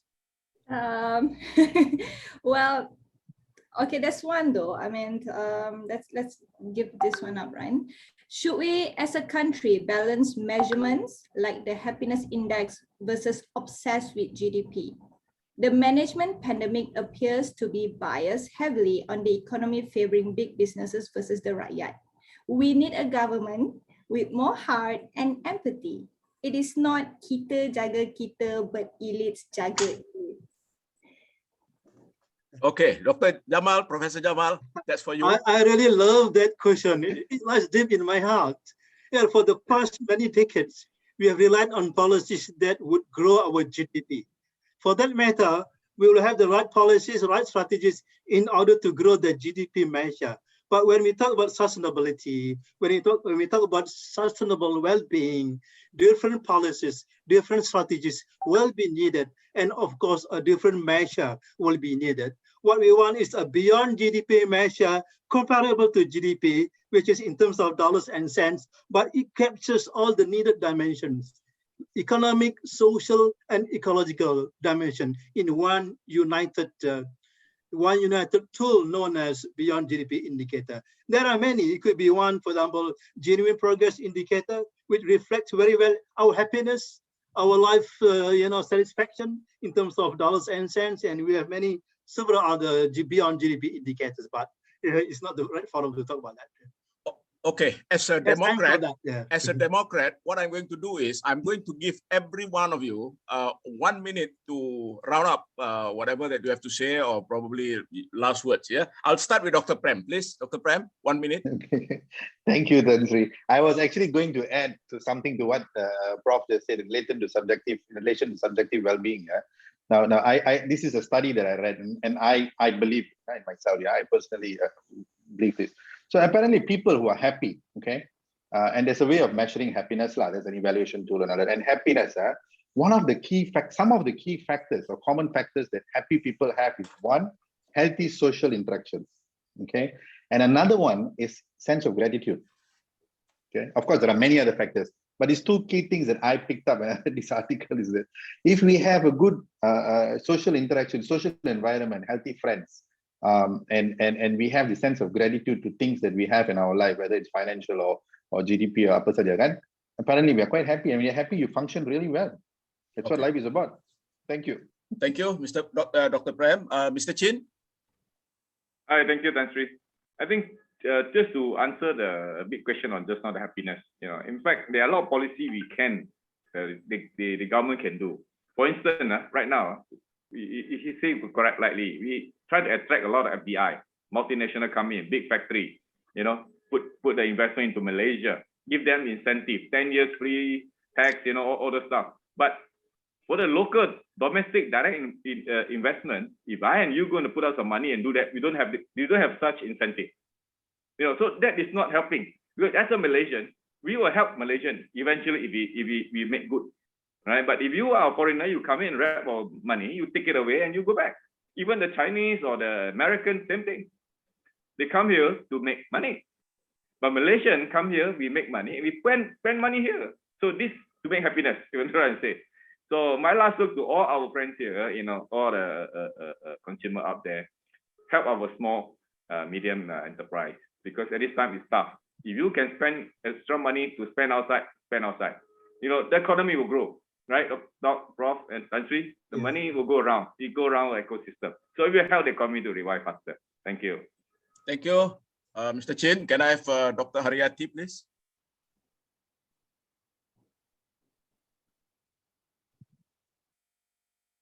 All right, thank you, Tan Sri. Coming back to what Mr. Chin had said, at the end of the day, I think what we need to actually work on is our collective empathy.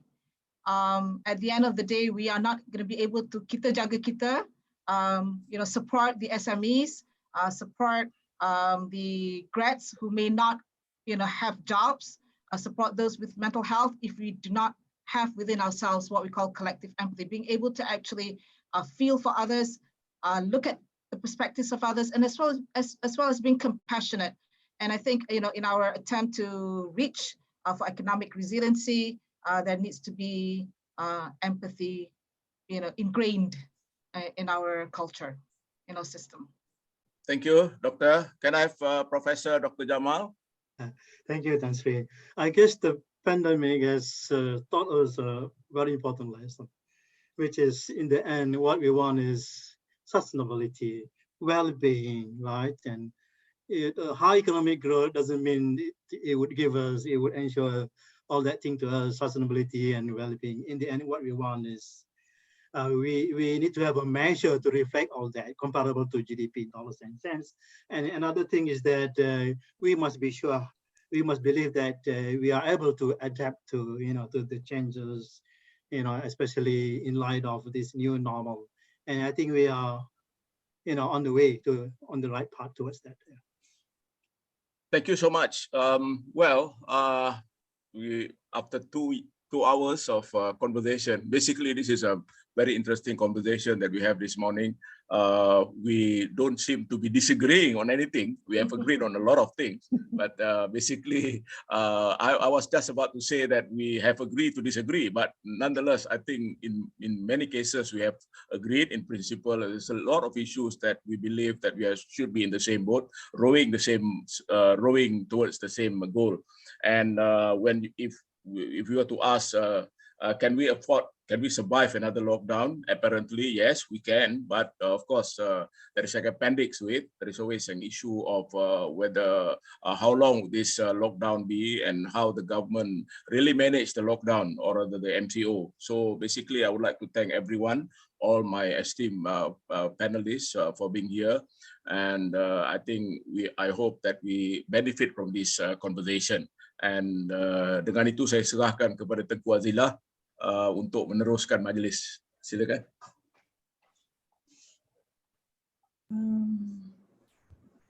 Thank you, Tan Sri. Thank you, Tan Sri, and fellow panelists. You know, a very interesting talk. I myself personally, before this, had no empathy for mental health. Still trying to understand it. Still trying to figure, because I have some friends around me who are suffering, and I'm trying to figure out why are they suffering when everything looks okay. So it's very worrying lah. So yeah. Thank you to all the participants. Thank you for your comments and your questions. I know that we didn't have time to answer some questions. We'll try to get to you, inshallah. So we bid you a very good morning. Hope it's been good for all. It's definitely been good for Institute Masa. Carry on to follow us. We'll plan for more forums. We hope it won't be the end. Also with the panelists, we hope to see you more in the future, and also well, have a good day and stay safe, I suppose, everyone. Assalamualaikum. Waalaikumsalam. Thank you, everybody. Thank you. Thank you so much. Bye-bye. Bye-bye. Bye-bye.